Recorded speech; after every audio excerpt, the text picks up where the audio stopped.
Buongiorno e ben ritrovati con l'informazione flash di New Sicilia. Queste le notizie più importanti della mattina. Le dinamiche di governo non cambiano all'indomani di questo voto e non cambierebbero neanche dopo altre competizioni elettorali. Sono le parole del presidente della regione siciliana Renato Schifani riguardo all'ipotesi di un rimpasto nel governo regionale dopo le elezioni europee.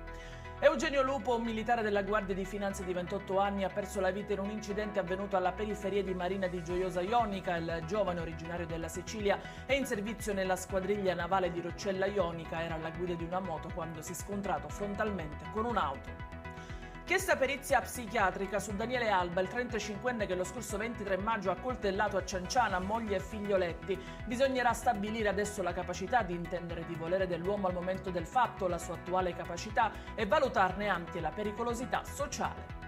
Arrestato un 27enne del Palermitano ritenuto il presunto autore di 2 diverse rapine commesse tra marzo e maggio di quest'anno ai danni della stessa farmacia di Belmonte Mezzagno. In entrambi i colpi avrebbe incassato il bottino dopo aver minacciato i presenti.